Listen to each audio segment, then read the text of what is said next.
and you don't necessarily justify why that is the case, then in many instances that would mean that you would get scored lowly as a judge in this instance, right?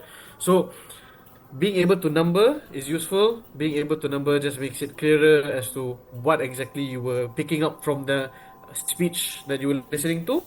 And if you are able to better pick up the elements from the speech, you are able to better credit the speaker, and the speaker is going to recognize and notice that and like reflect that in the score that you get, right? So, sorry, I went on a tangent. What I'm trying to explain here is for framing or context, usually debaters will give a few layers, and the layers that they have for as it pertains to framing or context is usually related or pursuant to the motion in and of itself, right? So the motion here talks about gentle parenting and tiger parenting. So something that they might want to contextualize is probably parents, and something that they might want to contextualize is also gentle parenting and tiger parenting and what it looks like. So what that might look like into um, your judging sheet would be like number one, parents, gentle parenting looks like what? One, two, three, and then what does tiger parenting look like? One, two, three, right? So this is like sufficient already. If this is what the speaker is saying, obviously, like try your best to follow exactly what they're saying. If they frame, if they frame like this, then follow it. If they frame, um, if they don't frame like this and they sort of miss out on some information, don't try to add your own stuff. Adding your own stuff is a recipe for disaster. Because you should be just honoring what exactly that you're listening to lah. Okay, so typically framing will can look like this. This is not like an exhaustive way of how you should be judging. This is an example of how I judge. Uh, you can follow this and you can also not follow this. Additionally, what I'll do after this is sort of um, have like try to listen out to whether or not they say what is the stance or what is the counterfactual of the debate, right? And what a stance and what a counterfactual is basically what is the world or what is the model or what is the sort of pathway in which the specific side. So, for example, either opening government, opening opposition, closing government, or closing opposition. Um, what is their model by which the debate operates under?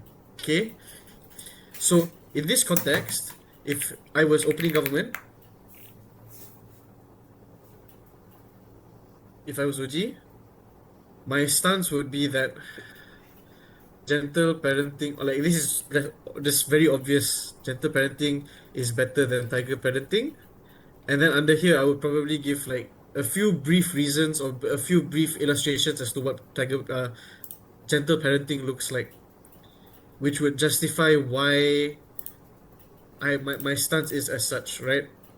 Sometimes debaters do this, sometimes debaters don't do this. So again, just keep an eye out. Another thing is also sometimes debaters will be like, oh, this is government's burden or this is opposition's burden. Then that's also something that you might want to address, which is called burden of proof. Burden of proof is sort of what is No, I'm like, actually, okay. what are I the want to things like that each team or listen each side rather so necessarily I'm has to more defend of a within the person debate. Sometimes certain teams will when I try am to say that there is a burden or there is sort of like something that needs to be proven by the other side, and that's something yeah. that you might want to take into account or might want to take note of, because if it gets proven later down the bench or if it gets proven within the debate that that is an actual burden that needs to be defended by the other side, then that is something that probably should be credited to that speaker or to that team in particular. Yeah, so this is, I think, yeah, then another thing you'll hear also is characterization or illustrations.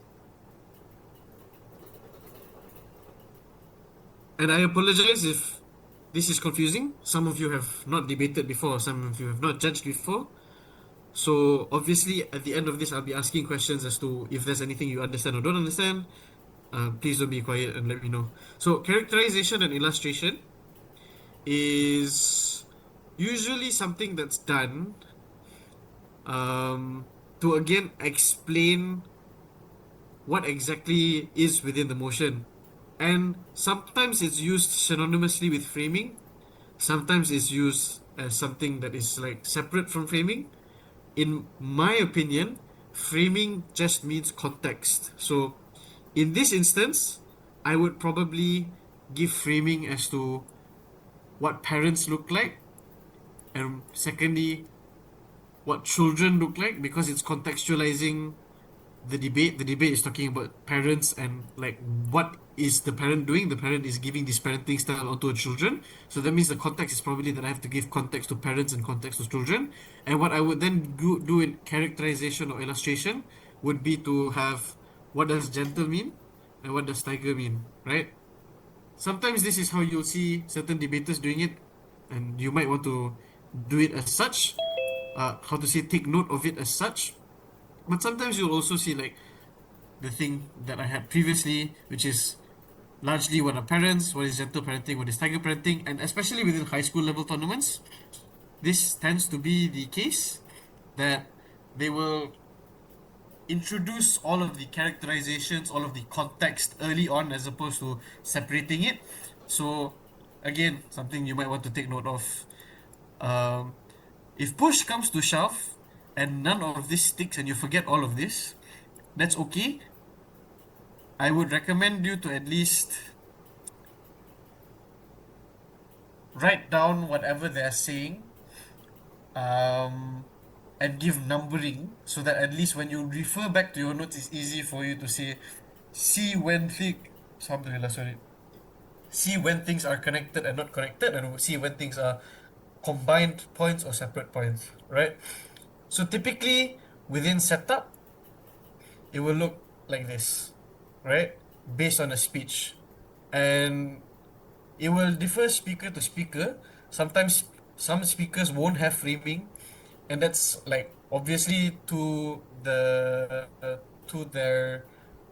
what's it called?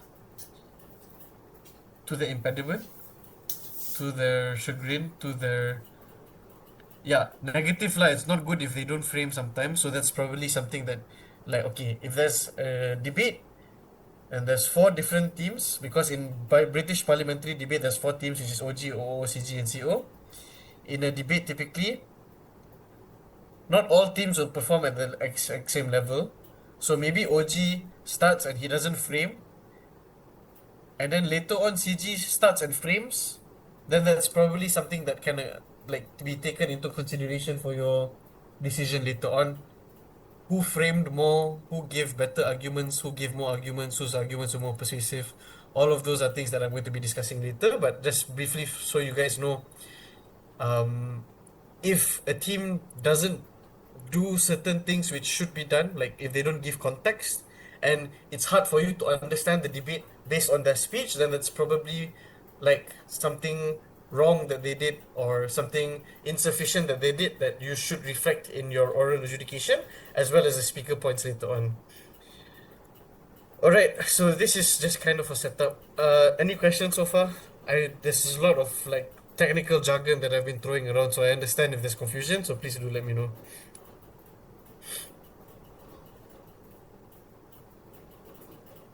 Any questions?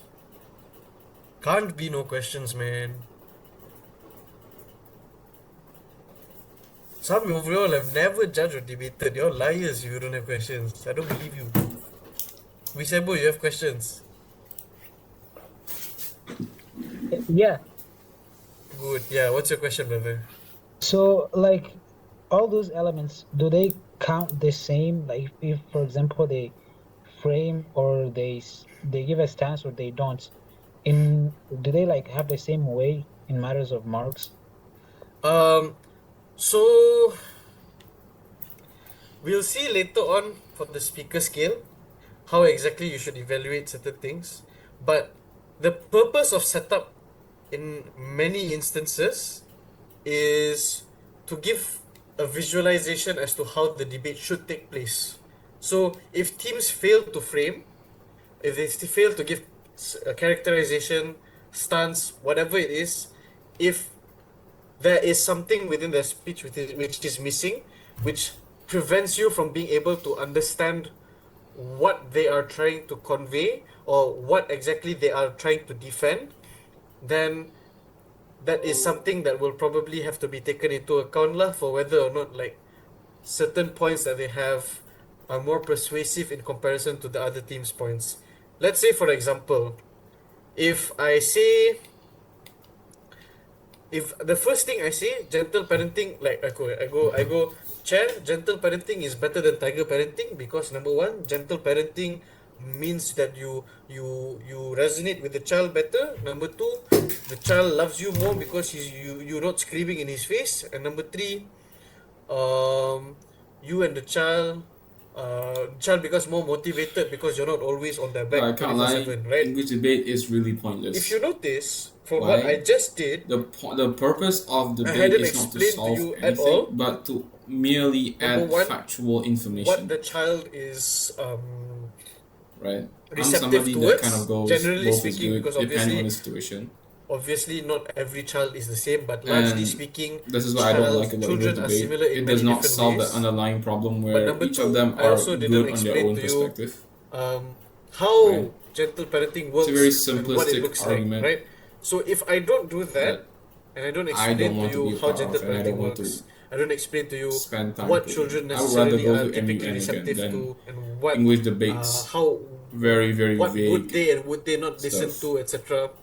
It's harder for you to believe my I think argument. with English debate So that's where is framing comes into place. I Because if I feel like explain the arguments framing are well, more pointless than and I MUN. give you context to MUN, what you get to learn parenting what looks a like and country what parents stands, look like and what children and look like, you're only then representative. my arguments But of later, in the debate club, so you the just kind children of will see be more points and motivated. points and The points children and points will and really. not hate the parent. Points. The parent will have a good relationship Right, with, if you look with the at child. how they even judge marks, they judge that only marks by becomes do true you and is have able a to be solid believable argument? If I explain I to you understand first that what gentle that parenting means and that what children and what when parents you look like, are right? So if you the are finished with debater your doesn't career explain as a that to you debater and doesn't give you the from the club, context, then you that means have the that certain tools to points and debate your certain own arguments stance are very harder well. to believe. If certain points and certain arguments are harder to believe, So and there are other teams within the round it's that give one of points and those arguments which are easier to activities where I believe, have to suck it then up that for means a that bit. that team Even probably if is I losing to those other feel teams like which it's not it, their points are easier I still to believe. have Does room that to make go. sense, Mr. Bro? That's the Right, weighing of even it, if so to say. Like how it's not it like, feels oh, I know they it's didn't frame, okay, actually the other team once I put it frame that way, automatically, it therefore becomes they a very, lose. very But sharp tool how important was that that I framing can within the use debate better and within now. your understanding of their Right. case and your ability to credit their case Boom. and the material? So it's not a binary. There's no specific, like, if you just briefly, let's look at the speaker scale. If you look at here, there's no like, oh, they gave argument, they did this, they did that. Specifically, it's not a binary, but it is something that should be taken into consideration when you are evaluating and appreciating certain points from teams. Yeah, so clear so far? Does that answer your question, Wisebo? And very good question, by the way, Wisebo. Thank you for asking that. It does answer my question. Fantastic. Yeah, any other questions? Sorry, there's some in chat. Do you have any drills to specifically practice tracking and deciding who wins the debate? Okay, so we'll explain later on how to sort of adjudicate who wins the debate necessarily. But drills to practice tracking, you can just watch debate videos, like rounds, and track, compare your notes with the decision within the round. So obviously watch a debate round that you know the outcome of. Watch a major lah, like basically. Then track down and sort of like see what is your rationale, what is your reasoning, or get a decision by the end of it. See whether or not your decision tallies with what the decision in the debate itself was. Okay. If you want to decide who wins the debate, then we're going to be learning that in this session. But if you want to practice tracking in and of itself, Beyonce, I would say just like judge. Period. Just start judging lah. Um, Judging as in both competitions, but since the IDC is this weekend, then probably judging in terms of watching videos and trying to judge. If you want, you guys can do your own training tomorrow and then send recordings to me. I will listen and evaluate and tell you what's good and what's bad about your OA. I will set time aside for you guys. I wouldn't mind you building a statue for me. I would appreciate it actually, but like I don't expect it lah. So I will do this for you all tomorrow. First come first serve basis lah. I'm still human. Anyways, got sidetracked. Tasmia and Suraya, so far, anything, any issues, anything you guys potentially want to add? Or you just want me to carry on first? I'm good. So far, so good. Thanks, Barim. Okay, what's up, Tanzania? Anything? Any input? No, it's fine. I think it would help to talk about knifing, for example. I think that's and also like Yes. repetitive content. Okay, yeah. So that's later on. So derivative material and responses. Yeah, I'll get into that later on. Thank you, Tasmia. Alright. So this is for setup/framing. Then you also have arguments. I'll try to breeze through this a bit faster because like we have an hour left. Typically, how I will track arguments, first is to have the argument title. More often than not, debaters will be transparent about this. It will be like, in Malaysian high school, it will be like, oh, I have two arguments. The first argument is under the key phrase of whatever, like their grandmother, why their grandmother should win. I don't know, whatever lah. But argument title will be like, why gentle parenting better than tiger parenting? Like generic argument title, high school level, nothing impressive usually. But if there is something impressive, then good for them. But anyways, argument title. Secondly, then people usually will follow up with what are the reasons, right? So then they will have the reasons / structural reasons, whatever it is called. People will just have reasons. And the way that I will write, so let's say for example, argument title, why gentle parenting better prepares children for the future. Like let's say that this is the argument title from the debater, and they say 3 reasons under this, or they don't even say 3 reasons under this, they just start yapping, right? So a lot of the time they will just have a lot of words that they have under the argument title, and in many instances it's sort of hard to delineate or like separate all of the like large amount of content that they're trying to portray to you, right? So my suggestion is to type out, if they number, then that's a lot of ease on your life. If they don't number, then do the numbering yourself. So let's say they have, why gentle parenting better prepares children for the future. Children, no. So that's the first reason. And then they say, also, like sometimes they won't say number 1, number 2, number 3. Number 1, number 2, number 3 obviously makes your life a lot easier. But if they say, first point, no, and then they say also, so also would probably be point number 2, right? This is for you to evaluate, this is for you to track easier, so that you're able to better encapsulate or better track and like take into consideration all of the points that they have, okay? After that, so typically you'll have 1 reason, 2 reason, 3 reason, right? And the number of reasons or the logical strength of the reasons will usually play into how believable an argument is. Because for example, if I say why gentle parenting better prepares children for the future, and the only reason that I have is that children are more receptive to kindness, this is a fair point. But if closing government suddenly comes up and says 3 other reasons, then it's like, okay, argument coming from closing government is probably more persuasive than opening government, because they spend, like what you'll hear judges typically will say is, they do more legwork to explain or prove the truthfulness of this argument. So the argument is more believable because there's more layers of analysis to explain why the argument is true. If it's just one layer, and then the other team responds to that with two reasons or one reason, then the argument doesn't stand already, right? Because they say, let's say the first thing that they say is, children are more receptive to kindness. Opposition comes, two reasons why children are not receptive to kindness. Number one, children are unable to differentiate between different emotions very well because they lack the mental capacity and they are immature a lot of the time. And number two, children children are rude to their parents even when the parents are nice. So the niceness of the parents does not impact or affect how a child will behave. So those are two reasons already. This point is maybe to some degree mitigated or to some degree taken out of the debate already because there are sufficient responses. Then if this is the only reason that the argument why the argument is true, then the argument probably doesn't stand anymore, right? Okay. So think about it like this. If you have a layer cake, right? If the cake has only one layer, you can put it in your mouth, chew a few times. Don't even need to chew, sometimes you can swallow straight, right?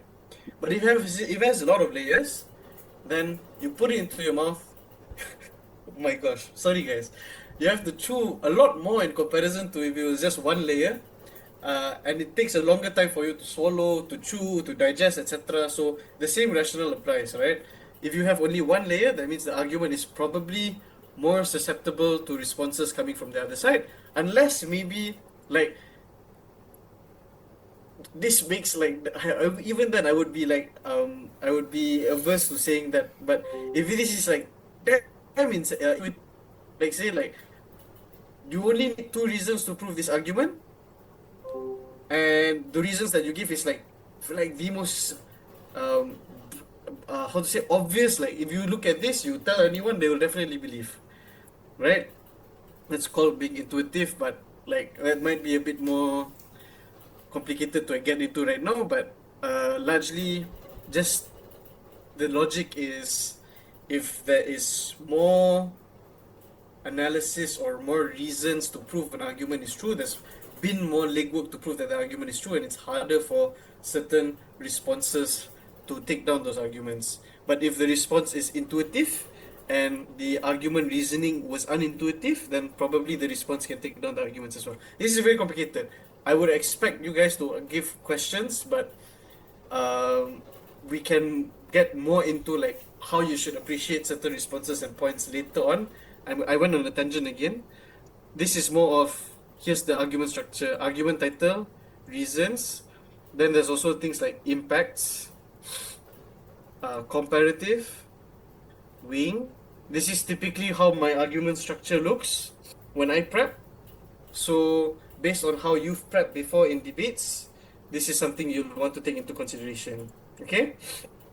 So if they give an argument title, write down the argument title.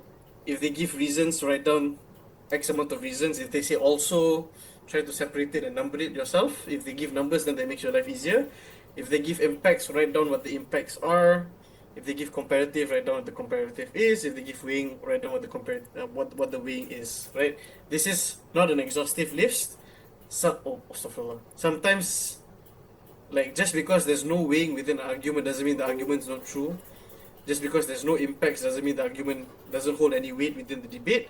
It's all relative to how the other teams engaged or like engage with the arguments and the material, and how they also built up their own arguments and material. Any questions so far?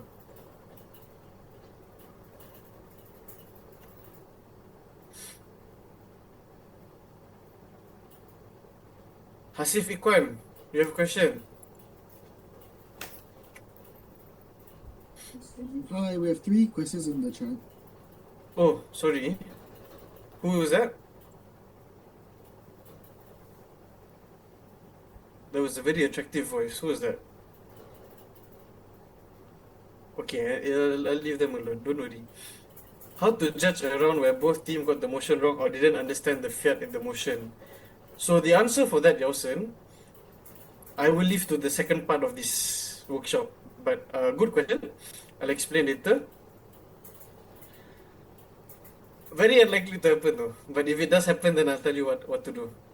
In this competition, are you allowing WIP to bring in new material, or do we credit or just to a lesser extent? Okay, this one I want you to tell me what you mean by new material, Yausen. I will explain based on your answer. Joy Celine, sorry, I have a question. What other points would typically make opening win over closing? Because if analysis is the tipping point, of course closing has more time to fill analysis out because of the case build time limit. Is it a fair metric to put closing over opening, or are there more reasons? Alright, so good question, Celine. I will answer all of these in the next part, which is how to value material. Okay? Yausen, I'm 16. Oh my god, Yausen, sorry. You have a very mature voice. I apologize. I did not know that was you. My god. Kill me. Anyways, how to value material. Alright? So, this is like generally how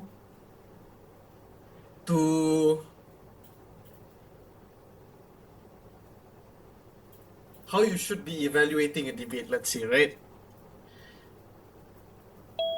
The first is, based on what I said earlier, judges are entitled to and should actively assess how well substantiated an argument is, right? So, how well substantiated an argument is refers to like how much legwork did they really put into making the argument something that is believable. This can oftentimes look like how many layers of analysis did they put? 2 to 3. Just because there's 10 layers of analysis doesn't necessarily mean that an argument is true if all of the analysis is like hogwash, right? So obviously, logic plays a big part into evaluating how well substantiated an argument is. If certain points make more sense in comparison to others, if certain reasons or certain points are intuitive and don't need a lot of explanation in comparison to others, then that probably contributes to how well substantiated an argument is, right? Secondly, unrebutted arguments should still be treated as impactful and be weighed as such. What this means is, if you've debated before, you might have heard the phrase, this point from X team is still standing until the end of the debate. What this basically means is that they had an argument, or they had some points which were introduced within the debate and were not tackled by any team within the debate. An example of this is OG comes up and says that gentle parenting is fantastic actually because you give more motivation to the kid, and they prove this well, like relatively well, and to a good degree, right? And every other team does not engage with that point. Rather, they engage with other points coming from OG, like, oh, tiger parenting is bad because you cause the child to have depression, right?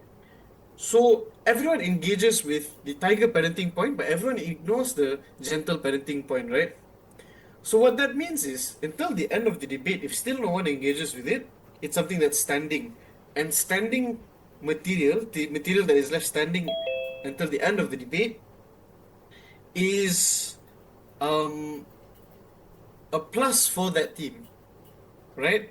So if it's an unrebutted argument, that means that there's been no legwork to disprove it, so it's probably still considered true to some degree at the end of the debate, because no one, if something is unresponded and unengaged with, that means that it is sort of like something that's agreed upon within the debate, right?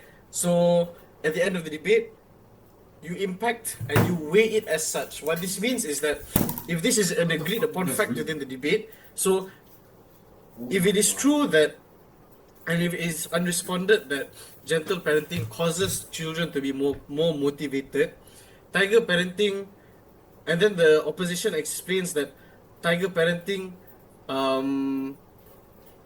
causes there to be more motivation also, but there's responses from government to explain that, oh, actually tiger parenting motivation is bad, right? So you have two competing analyses here. You have government saying that gentle parenting motivation is good, and opposition saying that tiger parenting motivation is good, right? So how do you evaluate this? Government responds to the tiger parenting motivation and why it's bad, but opposition doesn't respond to the gentle parenting motivation and why it's bad, right? So this means that, oh, okay, so the point coming from OG still stands that gentle parenting does give more motivation. Therefore, it's likelier that gentle parenting gives more motivation in comparison to tiger parenting because no one engaged with it, but people already engaged with tiger parenting's motivation and disprove why tiger parenting's motivation is good and that it lasts. Or for example, like that it is like something that's relevant or substantial within the debate. Okay? So that's sort of like how you evaluate and you compare unrebutted arguments with arguments that have been rebutted. So like it's probably stands until the end of the debate in something that's like can be credited in comparison, it can be credited more in comparison to rebutted material. The next thing is, unrebutted arguments should not be accepted on the face as true and important, right? So it's like, while I said just now that it's agreed upon that this thing still stands until the end of the debate. Oh my Sorry, God. it's something unrebutted and it exists until the end of the debate even. And it's sort of agreed upon that, oh, that thing exists within the debate. Just because it exists within the debate doesn't necessarily mean that it is true and doesn't necessarily mean that it's important. You still have to evaluate the, like, how that piece of material was introduced within the round. So if there was a substantial amount of analysis, there was a substantial amount of reasoning, etc. for the argument. Let's say, for example, an argument has four, like this argument that we're talking about right now has four reasons under it. The opposing side only responds to two. There's still two reasons to support the argument. So, and these two reasons make sense. It's built upon and it is explained relatively well by the team. And then that means that it is probably true. And if they explain why it's important because it affects the child's development, it allows the child to grow up without trauma, it allows the children and the parent to have better relationship with one another, then that also explains some level of importance, right? So in that instance, that unrebutted argument that I explained to you, like there's still points within the argument that are standing. They didn't dismantle the logic behind the argument in and of itself. Rather, they dismantled individual points or reasons or examples under the argument. Therefore, there are still points that allow the argument to be true, and there are still points that allow the argument to be important, right? So if it is unrebutted and it is like proven to be true and it's also proven to be important, then it would probably weigh heavier in comparison to competing analysis from the other teams. So if the other teams have the contra, so if you say something is good and they say something is bad, your material on saying why something is good is unrebutted to, and you've rebutted to why there's something is bad, then like based on how true your point is and how important your point is, it can be weighed in comparison to the other point and potentially be more important and have more standing within the round in comparison to the other point. The next is, do not consider how important they think like they in this instance is the debater. Do not consider how important the debater thinks a particular argument is in the abstract, but rather how important it became in the particular debate. So sometimes debaters will think that the hottest thing ever, they're so good, all of these things, right? So because of that, like they spend a lot of time on this one thing, on this one point, on one argument, and yeah, so they spend a lot of time, a lot of the effort on one argument. Doesn't necessarily mean that argument or that point is automatically important, right? You have to see how that point was dealt with within the debate. So if like they say they have some random claim, let's say that like gentle parenting leads to your child becoming a genius, right? It's a bit hard to prove that, oh, automatically if you do gentle parenting, all of the children will become like the smartest people ever. it's a bit hard to prove that.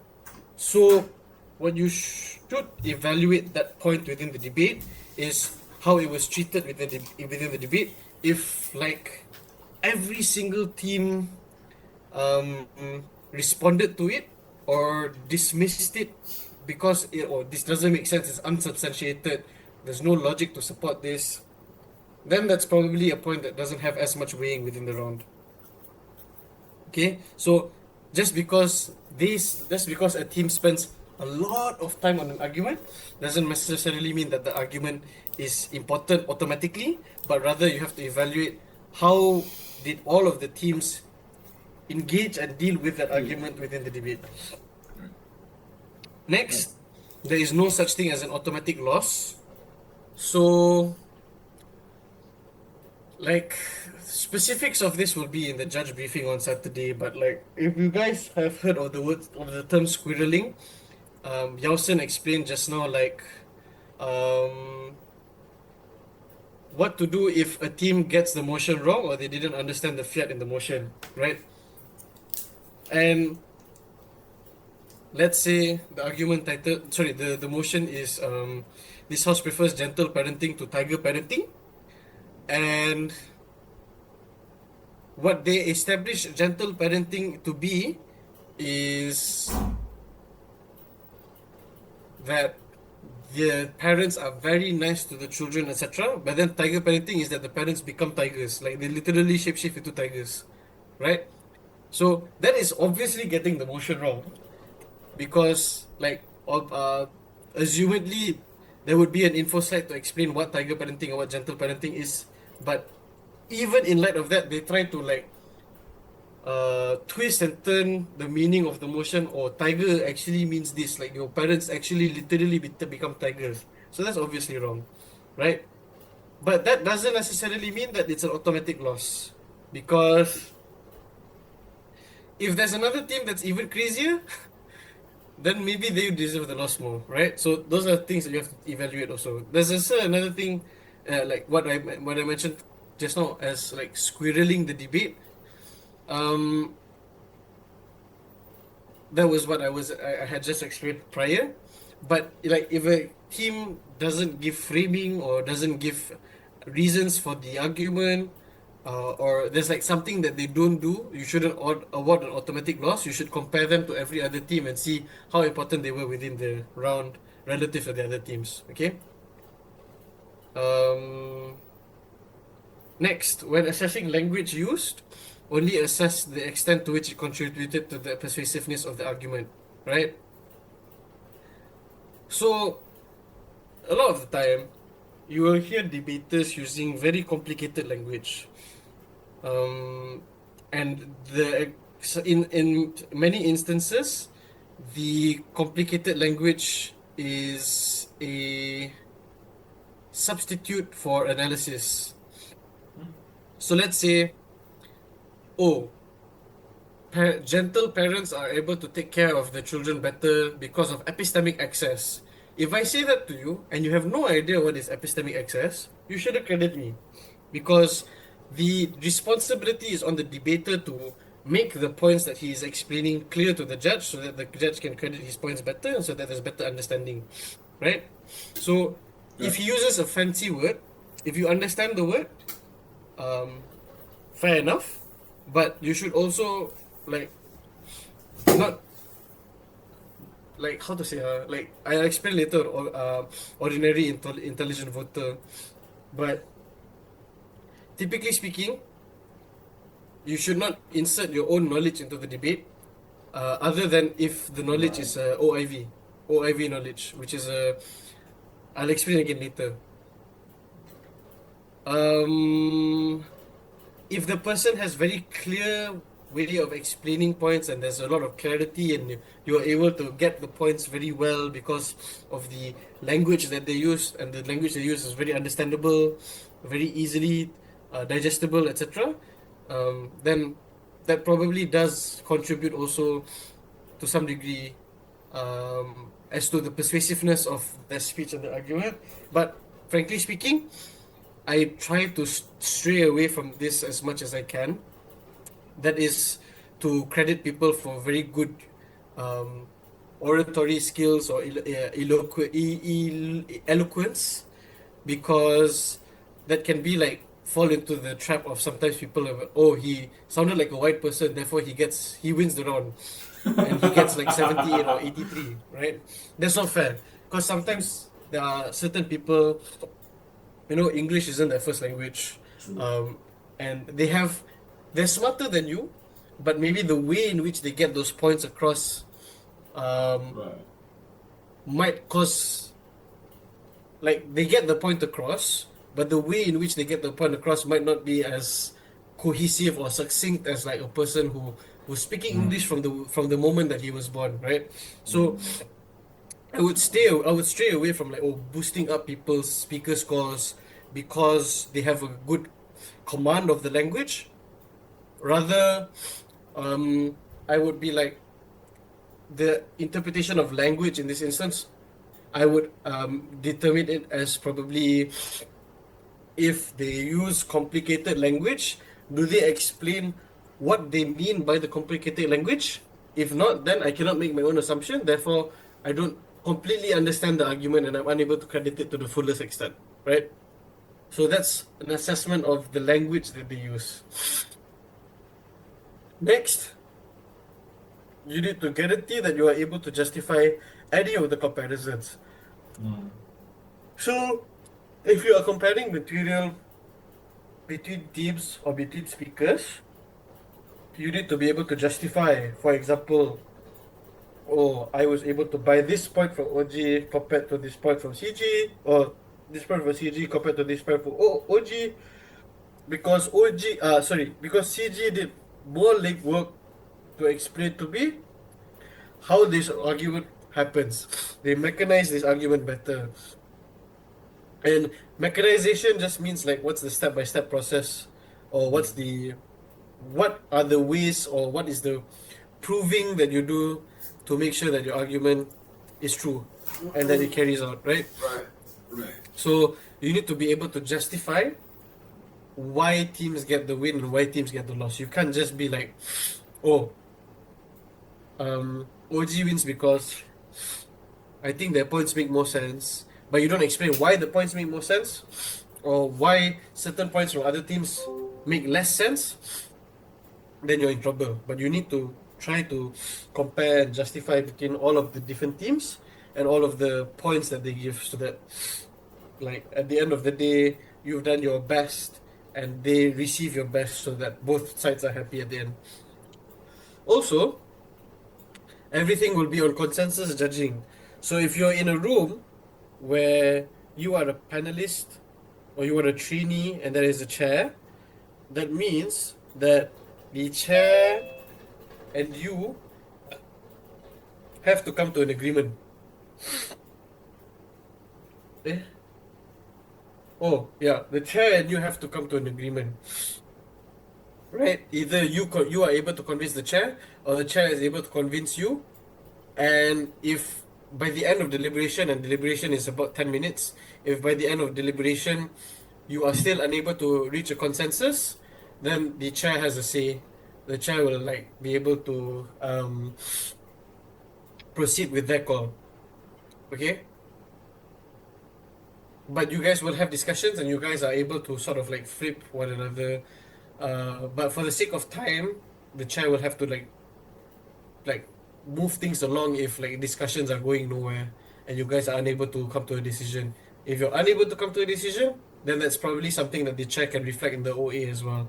So the chair can be after a very good discussion, unfortunately we weren't able to come to a consensus decision, but feel free to reach out to my panelists to find out their opinions. They had very good points within the debate, but unfortunately we were unable to come to a consensus.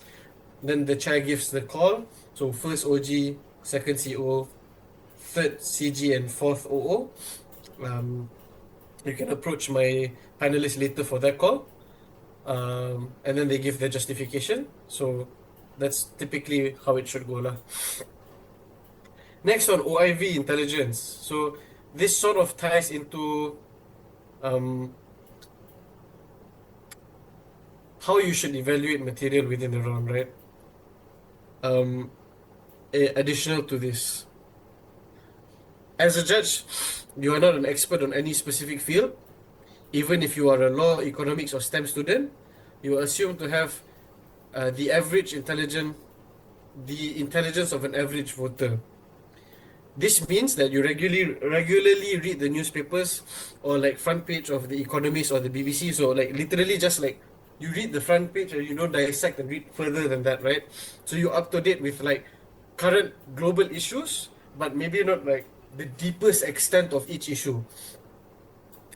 But so you read the newspapers, but you do not have the particular in-depth knowledge about the issues debated. Arguments heard from all teams are taken at face value and compared based on how convincing, well-structured, and justified the debaters make them out to be. Okay? So, for example, what it means here to be because this might look how to say contradictory, because here it says unrebutted arguments should not be accepted on face as true, and here says arguments heard from all teams are taken at face value, right? So unless you have, like, for example, they say America is still attacking Iran as one of the arguments, therefore all of these harms will happen, right? If they say that, but you obviously know, I read in the newspaper last week, America isn't attacking Iran anymore. So that is an argument that cannot be taken at face value, because from the knowledge of an ordinary intelligent voter who is up to date with the newspaper and knows the ongoing global issues, that's not something that's true and not something that can be credited. But if they say, oh, America ended the attack on Iran and therefore this and this and this and this happened, that's something that can probably be taken at face value, because it's true that America stopped the attack, but one of the consequences of that happening, it's likely, it is possible or probable that it could happen in this and this and this way, is up to the debate and up to how well they are able to structure and justify the points that they're trying to make. Do not impose your own knowledge and understanding as the metrics of judging the debate. So an example of this, very good example, so this is on my own personal experience. This house would ban private schools. Okay? This house would ban private schools. The analysis that I had to explain is that if you ban private schools, this means that all of the rich parents from the private schools would now be forced to spend their money or allocate their money to the parent-teacher association within the public schools. Therefore, public school facility and infrastructure would improve, right? The judge that judged me in that round said to me, oh, based on my experience as a public school student, parents never really contribute to the parent-teacher association. Therefore, your argument doesn't make sense, right? That is nonsense. You cannot be like, in my own personal anecdotal experience, this is false. Because might be true for you, might not be true for the majority of other individuals. So it's dependent on how well the other team is able to prove their points. Okay? So do not impose your own knowledge. If you know some very niche information, like, oh, America, like you said, you best friends with Trump, and you know America is actually going to attack Iran again tomorrow, like on the 17th of July. And the debate, everyone debates as if that's not the case. You cannot insert yourself and be like, yeah, all of your points are wrong because actually America is going to attack Iran tomorrow. Cannot. You have to evaluate based on what each team has provided within the debate in and of itself. So if each team in the debate, for example, let's go back to the tiger parenting and gentle parenting motion, or maybe let's go to the ban private schools motion. If each team in the debate agrees that when you ban private schools, that means that the parents from the private schools are probably going to end up in the parent-teacher association of the public schools, then, and it's likely therefore that the parents can contribute money, and the competing claim from opposition is probably that, oh, the money that they will contribute is not substantial and they give sufficient reasons. You cannot impose your own knowledge to say, oh, parents just won't give money, because it's agreed by both of these teams implicitly that parents will give money, but the disagreement is on the extent of money that is given. So you have to evaluate based on the extent of money, which side is likely to be true and which side is able to claim their benefits or their harms. Okay? Any questions so far? Let me go down. Okay, so does that answer your how to judge a round where both team got the motion wrong thing, Wilson? Because if both teams Not got the automatic motion loss, because it's BP, right? So one v1 v1 v1. If there's two teams in the round that got the motion wrong, which one got the motion less wrong? That one will probably not be last. Okay? If they got it less wrong and they had better analysis, better responses in comparison to the other team, like even if you get the motion wrong, there's probably some things that they did better in comparison to the other team, and you should probably credit the material that they did better in comparison to the other team. Even like I've been in rounds where it's like arguments completely wrong, but it came down to who better framed, right? Unfortunately, sometimes it happens. It's in the minority of cases. You have to see what are some things within the entire case that were done better in comparison to the other team, and you credit based on that. I hope that answers your question, Yosen. Secondly, in this competition, are you allowing WIP to bring in new material? Do we just credit all new materials such as new points or layers of analysis from WIP? There's nothing wrong with analyzing previous points from your previous speakers as WIP, right? As long as it's not like completely new, right? So an example of this is government says the sky is blue. WIP cannot come and say the sky is actually pink. Cannot, because that's not what. Sorry, if government member says the sky is blue, WIP cannot come up and say, oh, actually the sky is pink, because that's not what government member says. But if it is in response to another team, like if the WIP is responding to member of opposition, member of opposition says, sky is pink, and WIP tries to co-opt the benefit from how the sky can be pink by, okay, actually, member of government is correct to say the sky is blue, and that happens in the majority of instances. But in the minority of instances, the sky can also be pink, and therefore, all of our points still stand. Nonsensical example, but like that's an example of introducing new material. New impacts are completely fine. Impacting and new weighing, new impacts are fine in WIP. New examples,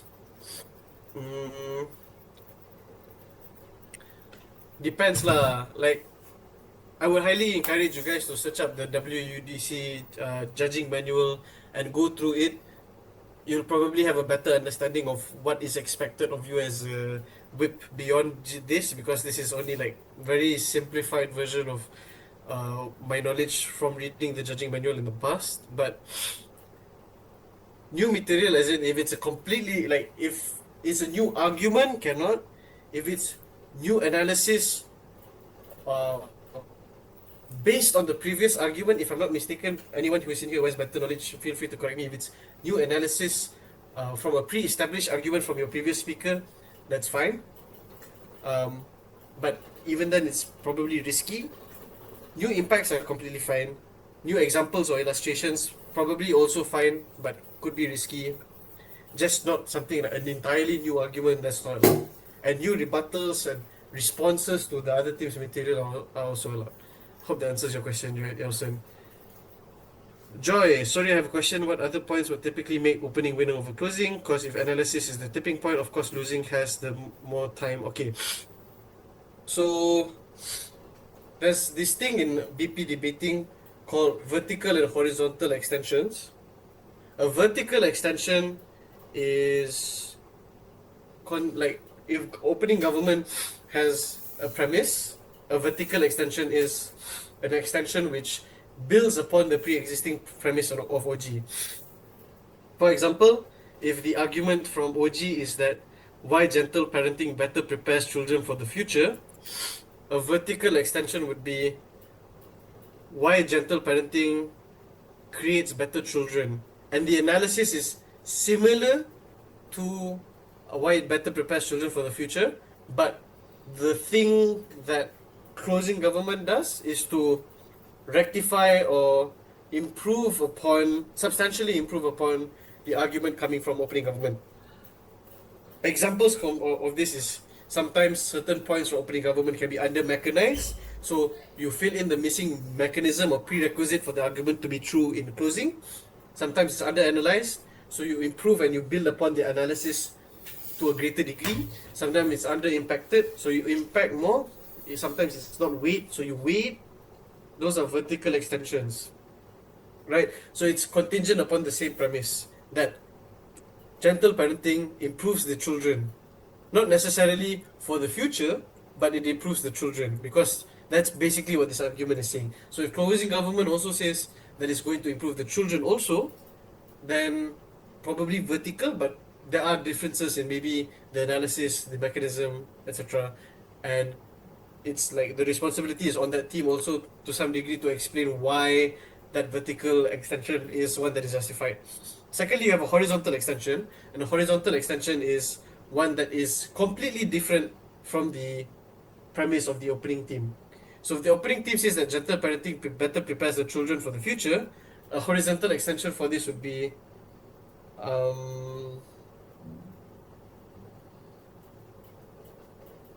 how gentle parenting creates better parents. But it's completely different from this argument if you notice, because this sort of talks about the interaction between the parent and the child. But if you talk about gentle parenting and how it makes better parents, then that is an explanation or analysis to explain why exactly parents in and of itself are improved through gentle parenting as opposed to tiger parenting, right? So, if closing better mechanizes, better analyzes the point coming from opening, then that's probably something that needs to be credited. But I'll explain later about derivative arguments later on. If it's like too repetitive and the points are too similar, there's not much difference and there's not much proving as to why this vertical argument is one that is substantial written around, then it's probably something that falls into derivative material. Therefore, that team holds less weight in comparison to that opening half at the very least, right? Because I've had rooms where the CG or CO was derivative of the opening half, but they had a substantial enough contribution to take it over the other teams in the round. So they lost to, it's like CG lost to OG, but they won over OO and CO because OO and CO's cases didn't make sense. Or like Yausen mentioned just now, like they got the motion wrong, or they got the fiat wrong, or whatever it is, right? But again, like that's why there's no automatic losses. So just because you are derivative doesn't mean you automatically lose. You have to take into consideration their derivative. How do they probably lose to the opening? How do they weigh in comparison to all the other teams? Yep. And no, like just because OG is the first to speak doesn't necessarily mean that like you need to give them a handicap because CG has more time to analyze, etc.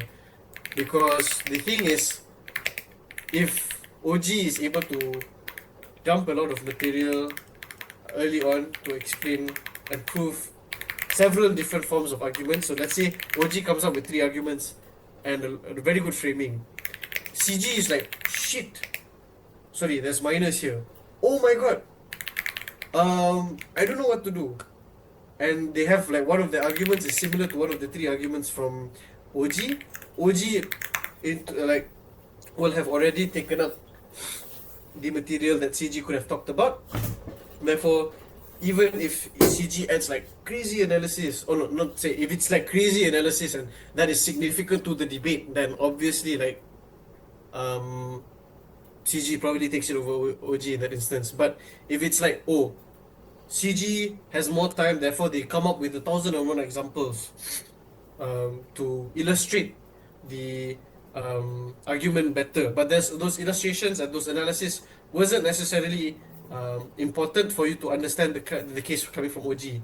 Therefore, like CG probably doesn't take it over OG in that instance because the case is derivative and there's no substantial contribution to the debate. I hope that answers your question, Joy. What's the disconnect rule for debaters? We will tell you tomorrow. Lukman.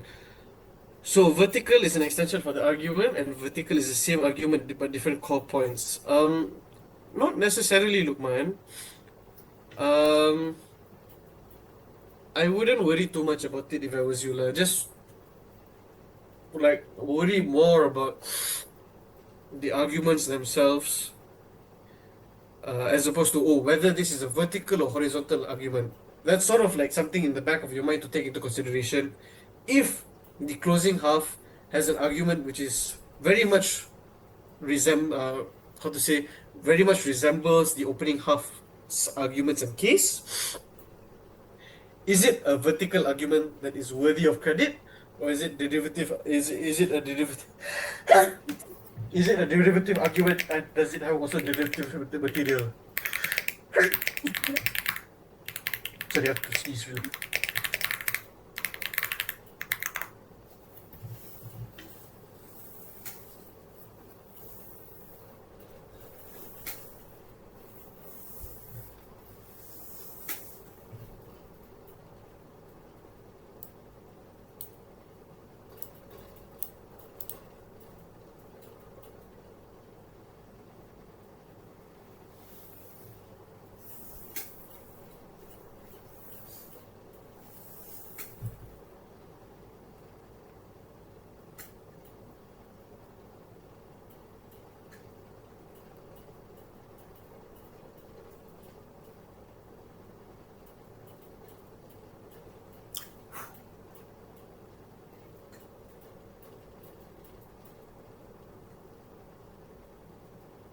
Hi, sorry about that.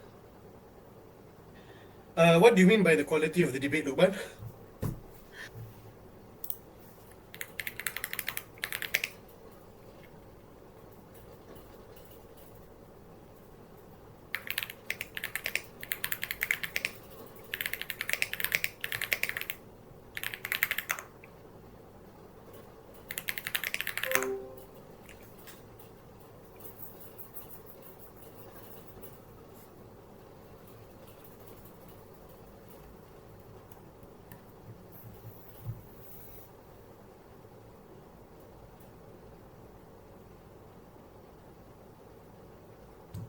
Not necessarily, Lukman.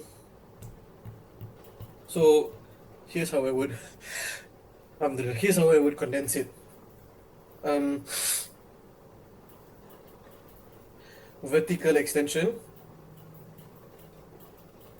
can be credited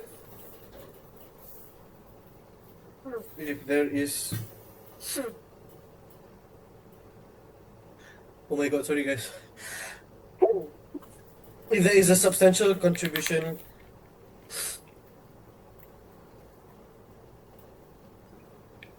through mechanization impacting analysis, can be one of these, or like typically like the credit towards vertical extension comes from mechanization and impact, these three lah. Weighing not so. Maybe I don't include this. High schoolers, from my experience, also don't weigh much. So probably these three. Like, let's say this house will ban smoking, right? And there is no mechanization from OG to explain why banning smoking is effective to gain any of the benefits. And let's assume that the benefits are probably like when you ban smoking, children are going to not have any apa tu? Children won't grow up to become smokers anymore, which is a fair point. But they don't mechanize how children don't grow up to become smokers anymore, right? So maybe the mechanism for it would be coming from CG. They explain, banning smoking means that the children don't have any access to cigarettes, means they cannot buy, they cannot go to 7-Eleven and buy. Their cousins cannot buy from them anymore, and they cannot steal from their parents even. They cannot they even on top of that cannot see anyone smoking. So there's nothing that would even instigate them to start smoking in the first place. So that is why children will never grow up to become smokers. from what I've just explained to you, that's already seems like much more of a substantial contribution versus what OG had done, is to just assert or assume that because you ban smoking, therefore the children will go up. But if CG comes up and explains why it is that actually children will not be able to grow up to smoke because of the environment, because of the access that they have to the cigarettes, etc. So that is mechanization, and that is already like probably why it's more believable that the argument will happen or that the points will materialize. Does that answer your question, Lukman? Muiz, yes, there is a judge break for the tournament. The judge break is top 10 judges. What's the disconnect rule for tomorrow? 10 minutes if I'm not mistaken. But like tomorrow we'll double check lah.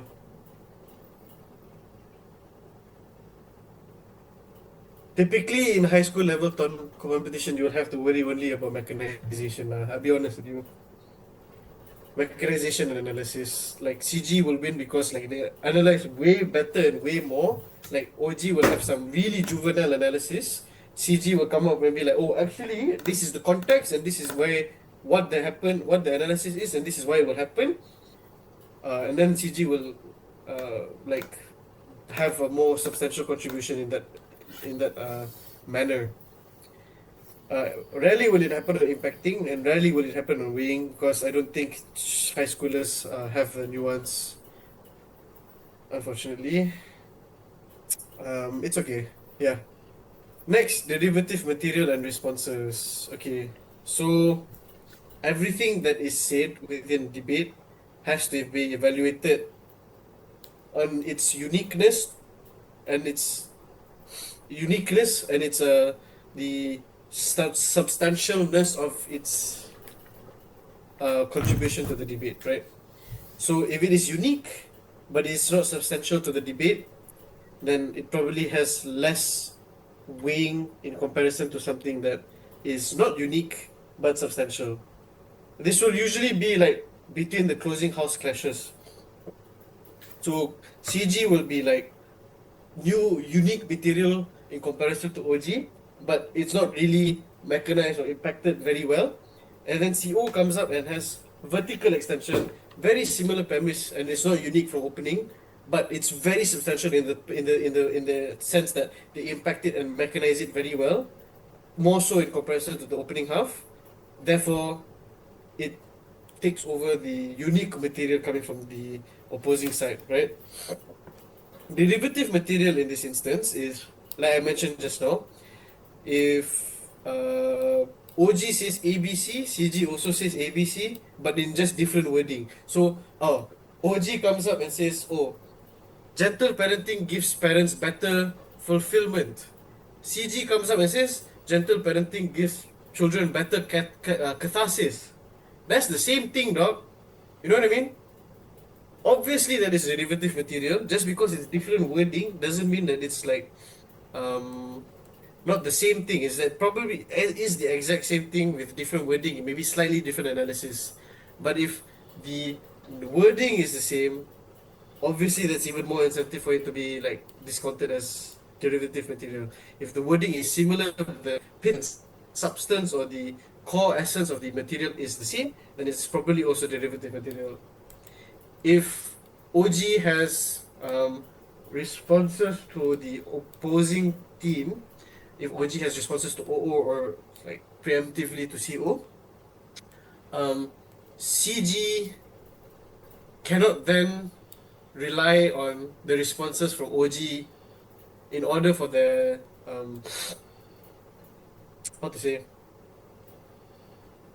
points to continue to fly, right? Like if OG says OO is wrong because of ABC reason, and that ABC reason is sufficient to disprove the point coming from OO, CG cannot just repeat the response coming from OG and expect to be credited to the same degree, because obviously that would be derivative response. But what if CG comes up and is like, oh, the responses coming from OG actually are insufficient because they do not tackle this main thing coming from OO.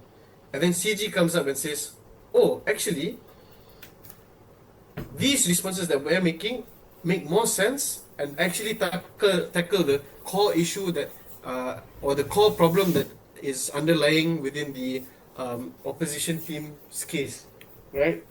That's something that is new and unique and is substantial to the debate. If they sort of like disprove the logic behind the opening team's response, or they be like, good response coming from OG, but it misses out on this and this and this.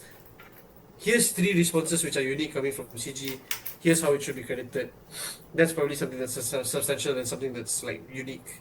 But if it's literally OG says ABC, CG says ABC, and it's the same thing, maybe different wording, then hard to be able to credit it well lah. Before I get to speaker scale and range, some of you might not know how to even start with the OA, right? The way that I personally do it is to do it chronologically. So let's say that my call, let's go to down here. Let's say that my call is CG, CO, OO, OG. Let's say that this is my call.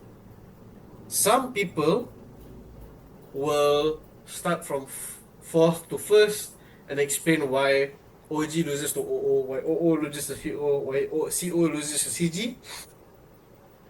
And that's fine. Like there's no hard and fast rule for how you want to present your OA. It's all on a personal like basis how you want to present your OA. So let's call this like how people present OAs. Fourth to first method, which is literally just explaining how fourth lost to third, how third lost to second, and how second lost to first. The second is the first to fourth method. Surprise! This one I feel might be a bit hard to do. I wouldn't recommend doing first to fourth method. Because let's say it's CG, CO, OO, OG. You explain why CG beats CO. And then why CG beats OO. The why CG beats OG, or like why CG beats CO, why CO beats OO, why OO beats OG. Sometimes it can be a bit disjointed, because if you work from the worst team to the first team, it's like a bit more obvious, like OG lost to OO because of these reasons. Oh, okay. And OO lost to CO because of these reasons, and therefore OG also loses to CO because of like the same reasons as OO. So I know, for me, I feel like it's a bit easier to go from fourth to first. But the way that I personally do it, which is chronologically,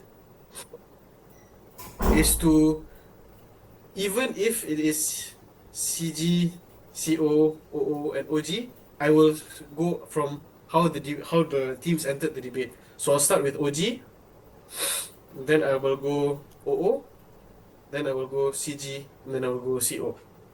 Okay? So I'll be like, an example, this is just an example. Here's how I'm going to structure my OA. First, I'm going to give some general comments. Then I'm going to give my call, and I'm going to give my justification for the call. So for general comments, and by the way, general comments, like, you don't need to do it. If there's something within the debate that was like really bothering you the entire time, like you did not understand a single thing that anyone was saying, nothing was mechanized, there was no framing, you can be like, few general comments. First is on framing. I think teams need to spend a bit more time to explain framing within the debate, because framing is important to explain the context within the debate, and if there's no context within the debate, then it's a bit hard to buy some of the arguments coming from certain teams, and it becomes a bit hard to adjudicate. So that's an example of general feedback. Then to my call. So my call is as follows. The first goes to CG, the second goes to CO, the third goes to OO, and the fourth, unfortunately, goes to OG. Here's how I saw the debate. So OG enters the debate and brings 3 pieces of material, or 3 contributions to the debate.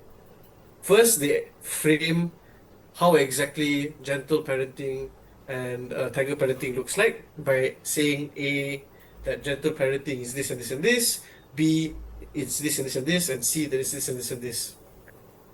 Secondly, they introduce the argument to they introduce an argument to explain that gentle parenting allows for better development of children for the future. And then you like again mention again briefly the few reasons that they explain to prove the argument. Anything else like there's an argument if there's preemptive material, and then you have OO coming in. Okay, so OO comes in. How does OO enter the debate? Okay, so you've established OG. How does OO enter the debate? OO comes in and tries to attempts to respond to some of the material coming from OG. Namely, firstly, they respond to the idea that gentle parenting means that the parents take a backseat, and the parents are a lot more involved in the children's lives because they make sure that the children have a safe space. They make sure that the environment that the children are in is one that is safe. OO responds to this by explaining that number one, gentle parenting does not look like this. Gentle parenting more often than not probably means that the parents take a backseat and don't really involve themselves in the children's lives because that is like active involvement in the children's lives as per the info site refers to tiger parenting because tiger parenting is like parents actively monitoring the child.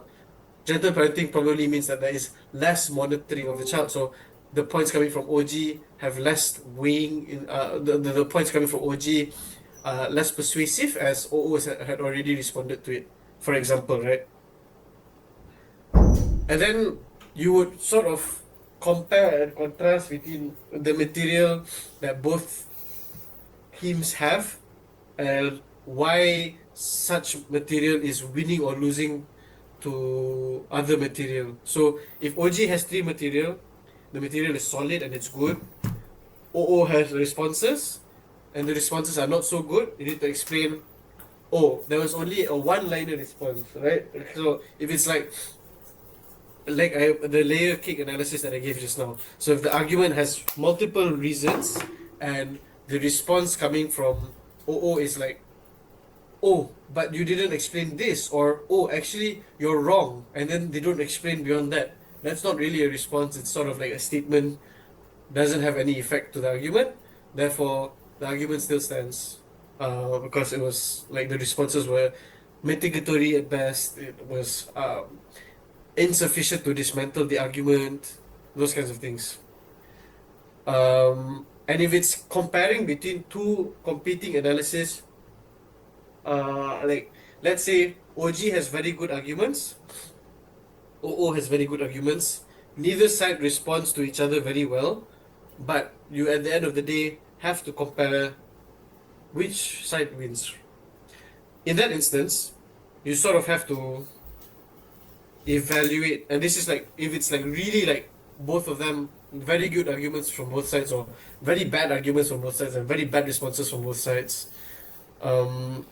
Sometimes it's like you'll have to evaluate it from an ordinary intelligent voter standpoint. So which seems more believable and which seems more likely to happen, right? And this isn't like the absolute worst case scenario. This is not the thing that you should automatically be resorting to. This is like something if like really you have no other option, right? Because obviously you want to be like, if certain material has been responded to, is that material still standing or not, right? If certain material is unresponded to, how does it weigh in comparison to other material?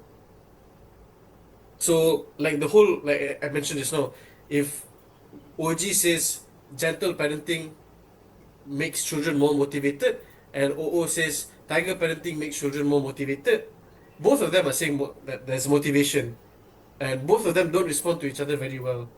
You sort of have to evaluate based on the reasons that they give, based on the logic, based on the the layers of analysis that they have, which one seems to be more plausible.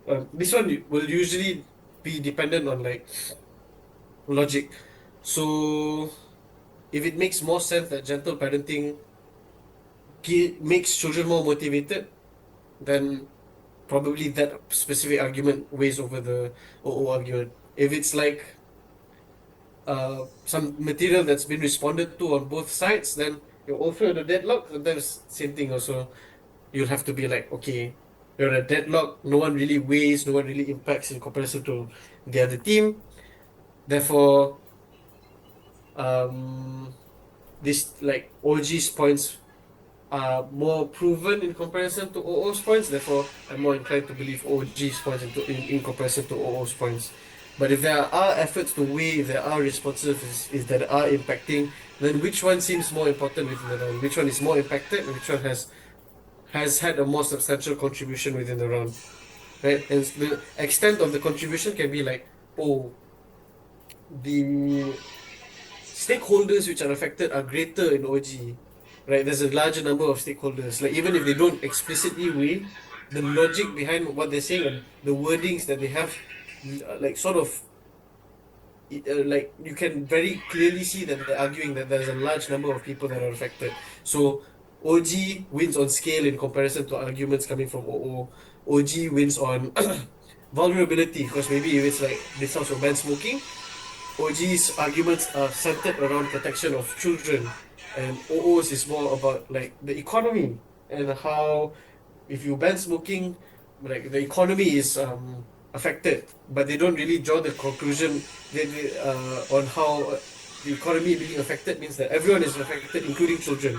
So that means that they concede to the fact that children are affected under OG side, and they don't explain why the economy being affected is necessarily as important in comparison to the children being affected. Therefore, OG wins, for example, right? So that's how you want to compare between like chronologically. So OG enters, what do they say? OO enters, what do they say? How do you compare the material? Who wins so far? For example, OG takes it over OO. How does CG enter into the debate? Then you introduce the material coming from CG. How does CG interact with OG? How does CG interact with OO? CG loses to OG. OO wins over CG. Therefore, CG is third right now, obviously. How does CO enter the debate? CO enters the debate by saying XYZ thing. How does it interact with the material coming from OG? How does it interact with the material coming from OO? How does it interact with the material coming from CG? Or how does it interact with the material coming from CG, OO, and then OG? So it's like they enter into the debate. How do they like sequentially deal, or like between the like you can do it between the closing house and then within the opening house. You can do it between the this one joined last, OG was first. Therefore, how did they do with OG? How did they do with OO? How did they do with CG? Just to recapitulate, so that it's clearer again, I would approach with chronologically, as in I address how OG enters, how OO enters, how CG enters, and how CO enters. And then I would be like, OG enters into the debate.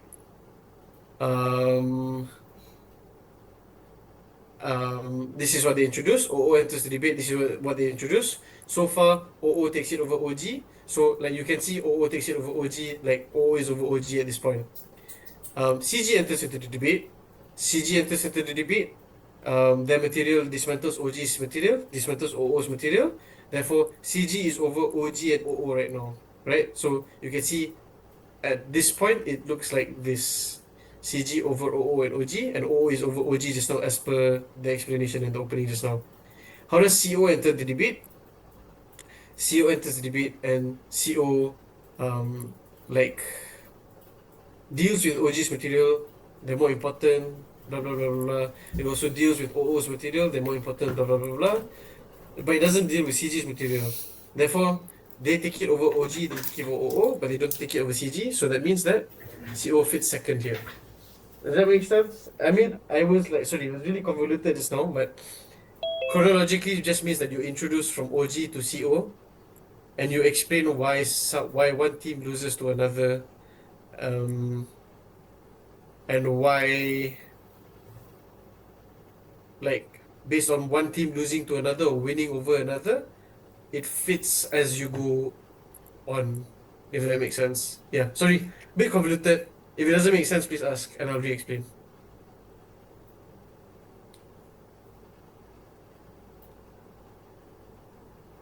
Everyone okay? I got a question. Yes, Asif. What if like the judge do a mistake? I mean, like, for example, the government explain like this way, but the judge understanding is the opposite way.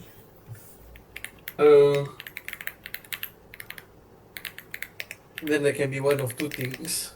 Either the debater didn't do a good enough job at explaining, or the judge is like the judge had there's a problem with the judge lah. A lot of the time, like you shouldn't go into your OA thinking like I think I did a bad job and I don't really understand.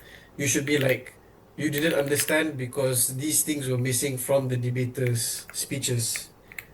So you be nice about it, justify why certain things were misunderstood, right? Because sometimes like what we think in our head, like the intentions we have versus the way in which our intentions manifest through our actions are very different.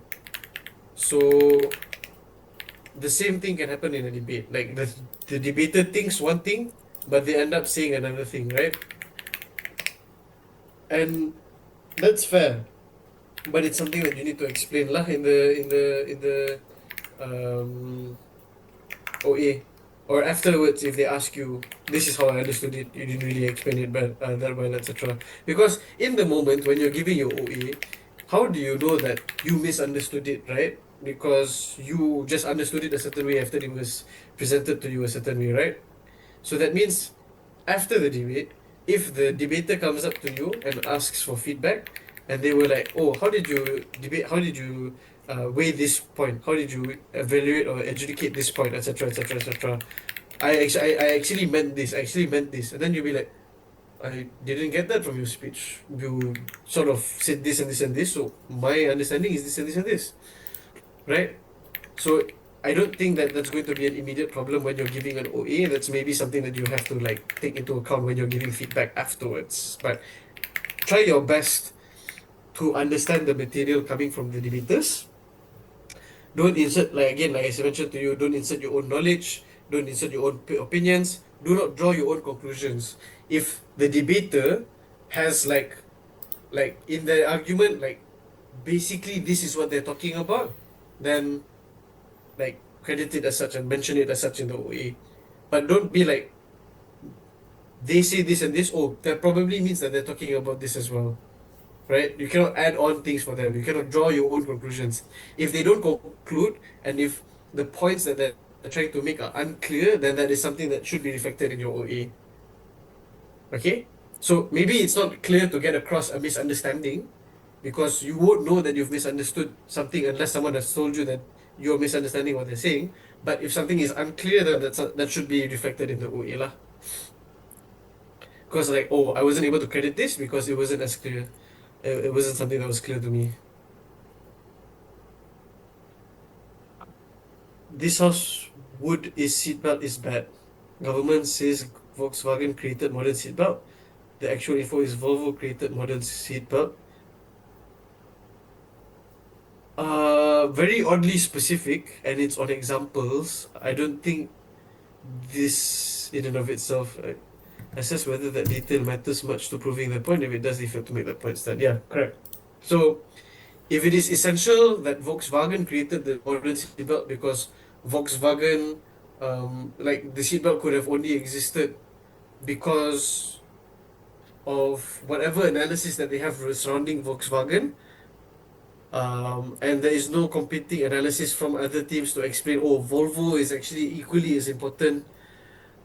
Let me just give another analysis because this is oddly specific and I don't know how to analyze it. The example is, like I mentioned just now, if opening government says that America is still in ongoing war with Iran, right? But the knowledge and the actual info is, and this is general info, that America is not attacking Iran anymore. what you should do is to be like, okay, so the average knowledge that you should have is that obviously America isn't attacking Iran anymore. So in comparison to all of the other teams, if all of the other teams are arguing that America is not attacking Iran anymore, that means the point coming from opening government, which is saying that America is still attacking Iran, is not as persuasive in comparison to the other teams. I hope that makes sense. So yeah, it ties into what Tasmia says with whether the detail matters much to proving the point, right? So if the point that they're trying to get across is factually incorrect, and because it's factually incorrect, their points don't really make sense anymore. Therefore, they are less persuasive. Because, like, what you guys just basically need to understand from this entire um, workshop that we've had tonight is that the job of a debater is to be persuasive. If they are unpersuasive because they do not explain enough, or they are factually incorrect, or their logic is not there, then they have failed to persuade you, and you should reflect that in your oral adjudication to explain why they had failed to persuade you. Yeah. I hope that answers your question. Let's lastly go into speaker skill. So the speaker skill that we will have for IDC is the lowest bracket will be 67 to 69. Nice. And the highest bracket will be 81 to 83. So what you guys should know is that the 70, like what is average is 75, or like the average range is 74 to 76, right? But the average point is 75. So 75 will be like more than, like, based in the competition in and of itself, more than half of the speaks across the competition should be 75. Sorry, Astaghfirullahaladzim. So average means that there is half that are average and above, and half that are average and below, right? So that means that in most instances, people will either be within like the 75 range or a bit above the 75 range, or the 75 range and a bit below the 75 range. In a more simple way of explaining, you probably won't see anything above a 78 in this competition, let's be honest, unless it's like one of the best speeches you've heard in your life, right? Because the limit is 83. That means if it's 80, that means it's like a really, really good speech, right? Let's try to evaluate the speaker skill in this instance. So a 67 to a 69 is all or most of the speech was irrelevant to the debate, absolutely or mostly not responsive, absolutely or mostly no substantiation. An example of this, and what you would have to give a 67 to, is if someone literally goes up to the mic, says Assalamualaikum, says their name, sits down. That is a 67. That has no relevance to the debate. There's not responsive at all, and there's no substantiation. So that's a 67. If it's like 1 minute of saying Assalamualaikum, thank you, hello to the honorable judge, hello to the timekeeper, all of that. Second minute, they repeat the words in the motion. Third minute, they characterize textbook definitions or dictionary definitions of the words in the motion. Frankly speaking, probably a 69, because they still spent 3 minutes to talk, but like it's probably quite irrelevant to the debate. Dictionary definitions not so important to the understanding of the debate. Judges will probably know what the word of the motion means or what the info slide means, and if they don't respond at all, then obviously also less credit has to be given, and absolutely almost no substantiation. That means like there's no argumentation and there's nothing that they're trying to prove within the debate. Probably falls within this range. 70 to 73 means majority of the speech was relevant to the debate, but the responses were generally dismissive or weak, and or the substantiation was generally illogical. So what does this look like?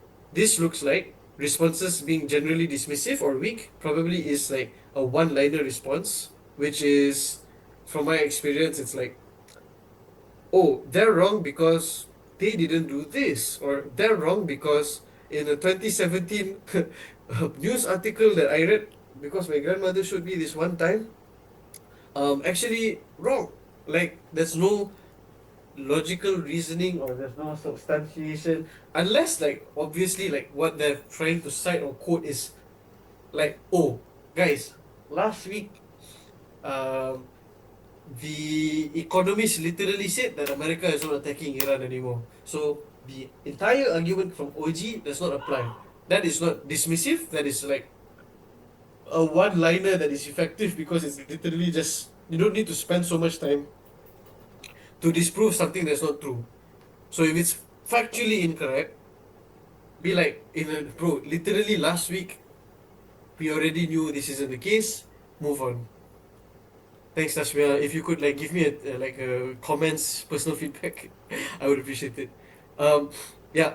So if it's a one-liner and it doesn't really do anything in the debate, doesn't really respond, doesn't really dismantle the points coming from the other team, then it's considered generally dismissive. And if the substantiation was generally illogical, let's say the argument title is these children are better motivated, and then the reason under that is that, oh, children uh children love their parents, children love milk, children oftentimes go to the playground. What the hell does that have to do with children being motivated? Doesn't explain. So it's probably generally illogical, falls within this range as well. Majority of the speech is relevant to the debate, but the responses, okay. So majority of the speech is relevant to the debate. Maybe the characterization and the framing and the definitions that they have are like dictionary definitions, but in that debate, it was kind of important to explain some definition of what the wording is for there to be a clearer, like the definitions that they have give some clearer explanation as to what the debate was. But then they say about like merry-go-round and the playground all, so but it's still illogical. So like the substantiation doesn't make sense. That's probably something that falls within this range. What the average is, and what I want you guys to take into account is that this is a high school level tournament. Please don't be too punitive. Some of you are within the varsity level of debating. Some of you maybe are like high school, like very upper echelons of the high school debating circuit or whatever it is. Try not to be too punitive. Like if reserve the 67s and the 69s for the absolute worst cases. You shouldn't be handing it out like it's like candy. 70s and 73s also use sparingly. Maybe within this range is probably going to be the majority of the instances, and within a few instances probably there's some debaters that are going to get 77s to 78s, to 79s potentially, and in very very very minute instances there's going to be some debaters that get 80s. Okay, so 70 average in this instance, all or most of the speech was relevant to the debate. The responses were generally sound and logical, and the substantiation was generally sound and logical. So an example of what this would look like is like there are arguments, there are reasons, there's some illustrations and some impacts. So this probably falls within the average speech. Like you have one argument at the very least, you have some reasons under the argument, and there's some examples and some illustrations under the argument, and there's some impacts to explain why the argument is important. That's probably something that falls within the 75 range. And if there's a bit less of whatever I just mentioned to you, then that's probably 74. If there's a bit more, then it's probably 76. So let's say if there's two arguments and there's like decent amount of reasons and the reasons make sense, decent amount of illustrations and impacts, and they all make sense, probably within a 76. If it's a 77 to a 78, all of the speech was relevant to the debate. So that means that the framing is not like some BS dictionary definition. The framing provides relevant and important context to the debate. Okay? So explaining what is status quo, what is the parent, like for this house prefers tiger parenting, or sorry, gentle parenting to tiger parenting. What is the what do children look like in status quo? What do parents look like, and how do they generally deal with children in status quo, and how are they perceived by children in status quo? Those are like substantial framings and contributions to the debate, which are relevant to the debate. Responses are generally strong. This means in many instances, this will look like um, 2 to 3 reasons for a response, 2 to 3, and then which is followed by like possibly mitigation and possibly flips. But basically, the responses have layers, and the responses are logically sound and very good at taking down the points coming, the substantiated points from the other team. The substantiation was generally rigorous and concretized. So this means very good analysis, very good illustration, like probably like, I didn't think of that. Or like, this is difficult to respond to. This looks difficult to respond to. And concretize, it's like grounding. It's like real life examples, and they relate the examples and they tie the example to the reason, and it's not just mere examples. Because a lot of the times you hear like 1,001 examples which are thrown around, but the debaters don't necessarily link those examples to the reason. If there is the linking that happens, and the linking like really makes it like, this is very well illustrated, and I am able to buy the points to an even greater degree because of the way that they analyze this, the reasons they give, the logic they give, the illustrations that they give. That means this is probably something that falls within the 77 to 80 range. So the lower end of it, so like it's good, but maybe like there are some deficiencies, is probably 77. 79 would probably look like solid, right? And 80 is probably like, oh my god, there's probably not going to be any 81s and 83s in this competition. Maybe 1 or 2 rooms or 1 or 2 rounds where this happens, but I would like be very doubtful that it would happen in this competition. Hasn't really happened in any of the previous renditions of IDC. Okay, bear in mind, an 83 is a perfect speech. That means that there's absolutely nothing wrong with the speech. There's you respond how also cannot take it down. All of the speech was relevant to the debate. The responses were damaging to the other teams, and the substantiation was quite rigorous and concretized. So everything in the speech is relevant. Everything in the speech is substantiated. Everything in the speech is responsive. There's preemptions. The preemptions have like their own layers, and then the responses have layers. Like the illustrations have illustrations on top of them. Like those kinds of things. Like fantastic and perfect speeches, 81 to 83. Probably not going to happen very often within the competition. It's probably going to be like 75s and quite a few 73s and 72s and 74s. Like quite a few 76s and 77s as well. And not that many 78s and 79s, but there are a few. Okay? Is that clear so far, guys? Again, the average is 75, and the average is there's argument. There's at least an argument. There's some reasons under the argument. There's some illustrations and some impacts under the argument. And you probably won't see anything above a 78 in this competition. If there is, it's very in the minority. Yeah, any questions? If not, I think that's it lah. I already took up like 2 hours of you guys' time.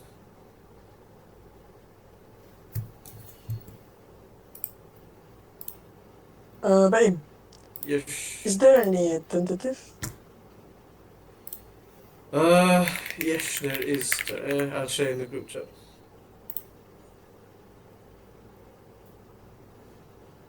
First round will be at 8:30 lah tomorrow. I mean, not tomorrow, sorry, Saturday. Any other questions? No.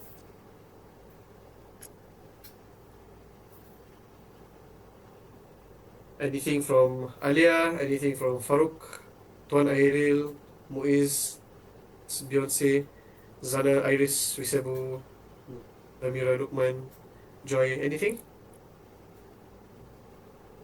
Going once?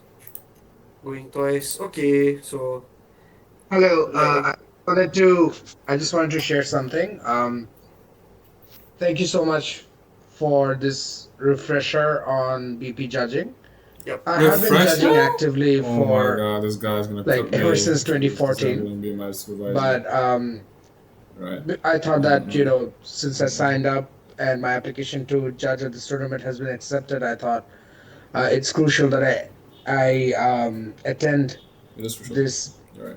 judge session by you, and it was very well done. Thank you so much. I learned a lot about like I usually go by paper and pen for tracking, but now I think I will try tracking with laptop. I think that will be much faster. And also thank you so much about talking about framing and all the ways we shouldn't overcredit contributions. And thank you so much for sharing the speaker range. That was very important. So have a wonderful evening. There will be this. We'll be showing all the speaker range and other necessary considerations during the judge briefing on Saturday. So please be there. So you all are up to speed. Yep. If there's nothing, I will share this in the group for you all to refer to.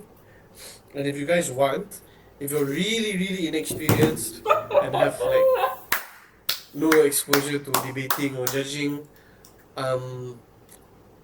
just look up a debating round online. Try to track it.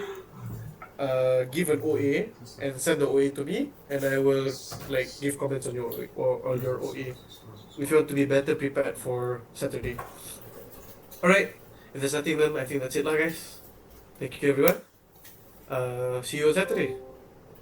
The recording has stopped.